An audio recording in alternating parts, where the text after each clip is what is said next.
লগে লগে ইয়ালৈ অহাৰ লগে লগে ময়ো মানে এই তোমাৰ ফাগুনত একেবাৰে নৱযৌৱন পোৱাৰ নিচিনা লাগে।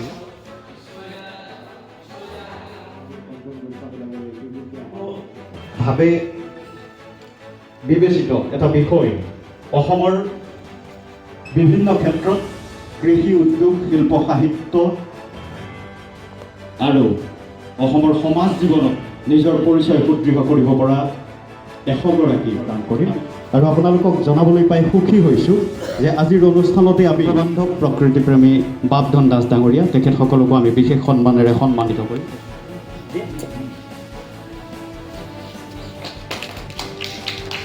আমাৰ মাজত আছে বিশিষ্ট সমাজকৰ্মী,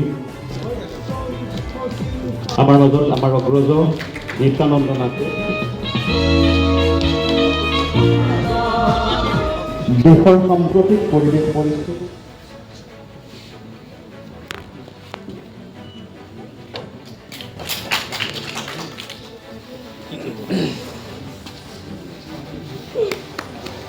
আমাৰ আজিৰ এই হেঁপাহৰ অনুষ্ঠানত উপস্থিত আছে অসম সাহিত্য অঞ্জন দাই যদি কোৱাহেঁতেন মই ভুলিলোঁ হয়, কাৰণ সাংবাদিকতাক কেনেকৈ চাই আমি জনপ্ৰতিনিধি হিচাপে সংবাদ জগতখনক কেনেধৰণেৰে দেখোঁ আৰু সংবাদ জগতৰ যিটো কৰণীয় বা সংবাদ জগতৰ ওপৰত যিটো সমাজৰ ওপৰত এটা দায়িত্ব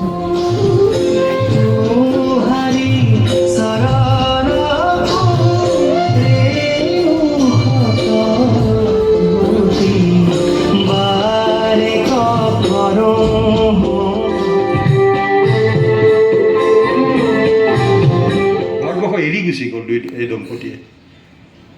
ৰাধিকা ৰায় বৃন্দা কাৰাটেৰ ভনীয়েক, নিজৰ ভনীয়েক বৃন্দা কাৰাটে ৰাজনীতিক। তেওঁলোক যাব লগা হ'ল কিয়, সেইটো যিসকলে তেওঁলোকৰ বিষয়ে পঢ়িছে বা যিসকলে তেওঁলোকৰ বাতৰি চাইছে NDTVটো কি হৈ গ'ল, কেনেধৰণে আচলতে কৰ্পৰেটৰ হাতলৈ গুচি গ'ল আৰু কেনেধৰণে তেওঁলোকৰ ওপৰত এটা মিছা গোচৰ তৰি দিয়া হ'ল, অৰ্থনৈতিক মানে বৈদেশিক ধনৰ লেনদেন কৰা বুলি। আচলতে সেইটো কথা শেহতীয়াকৈ কোৰ্টে ভুল প্ৰমাণিত কৰে, মিছা বুলি প্ৰমাণিত হ'ল আৰু হোৱাৰ পিছত তেওঁলোক ইয়াৰ পৰা NRA হৈ গুচি যাব লগা হ'ল। প্ৰণয় ৰায়ৰ সাংবাদিকতা যোনে দেখিছে, যোনে পোৱা নাই, প্ৰণয় ৰায়ৰ সাংবাদিকতা যোনে চাদৰেৰে সন্মান প্ৰদান কৰিবলৈ আমাৰ সভাপতি মনীন্দ্ৰ কুমাৰ নাথ দেৱক মই অনুৰোধ জনাইছোঁ। এটি স্মাৰক প্ৰদান কৰিব পৰিচালন সঞ্চালক বিশ্বজিৎ নাথে।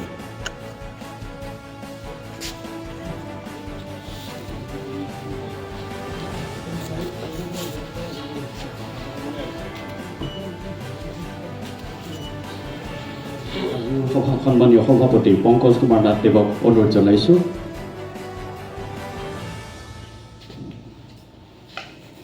মানপত্ৰখন মই পাঠ কৰিছোঁ। এইগৰাকী হৈছে কলাইদা আমাৰ জয়ন্ত বৰা। তেওঁ ইউনিভাৰ্চেল নিজৰ পৰিয়ালৰ তৰফৰ পৰা এখন গামোচা আৰু এখন সম্বৰ্ধনা পত্ৰৰে এয়া কলাইদাৰ নামটো আজিহে গম পাইছোঁ, জয়ন্ত দা বুলি। আমাৰ নহয়, আমাৰ পৰিয়ালৰ সকলোৰে মৰম, এয়া আচলতে বিহুগুৰীয়া ৰাইজৰ মৰম। এই মৰমেৰে ইউনিভাৰ্চেল উদ্যোগসমূহ পৰিস্থিতি আছে। ইয়াৰ জন্মৰ কিছু কথা আমি অকণমান ক'বলৈ বিচাৰিম। ক'ভিডৰ সময়ছোৱাত যেতিয়া চীনৰ বিভিন্ন কথা বতৰা আহিছিল, আমি গুগলত চাৰ্চ কৰোঁ, আমি অসমীয়াত চাৰ্চ কৰোঁ, আহে বাংলাত। ভিন্ন কথা বতৰা আমি অসমীয়াত চাৰ্চ কৰোঁ, আহে বাংলাত। তো সেই সময়ত আমি মানে তেতিয়া কেৱল চীনৰ প্ৰসংগই নহয়, ভিন্ন প্ৰসংগ আমি গুগলত চাৰ্চ কৰিব লাগিব। চাওঁ বাংলাত, আমি অসমীয়াত টাইপ কৰি দিওঁ, আহে উত্তৰবিলাক আহে বাংলাত। তো আমি তাৰ আগলৈকে ভবাই নাছিলোঁ যে এনেকুৱা এটা মানে হৈ আছে। আমি ভাবিলোঁ যে এইটোতো হৈ গ'লে বেয়া কথা হ'ব, যিহেতুকে আমাৰ অসমীয়া এটা ভাষা, বাংলা এটা সুকীয়া ভাষা। আমি অসমীয়াত টাইপ কৰিলে বাংলা আহে, আমাৰ অসমীয়া ল'ৰা ছোৱালীয়ে মানে পিছত এনেকুৱা হৈ যাবগৈ যে বাংলাটোৱেই আমাৰ ভাষা নেকি, এনেকুৱা ধৰণৰ অলপ অসমীয়া মই কথাটো আগতে ক'লোৱেই, গতিকে আকৌ এবাৰ কওঁ, তেওঁলোকৰ যিটো কণ্ঠ সেইটো ঈশ্বৰৰ মোৰ ফালে পঠিওৱা হ'লে মই অকণমান বেছি সুখী হ'লহেঁতেন। আৰু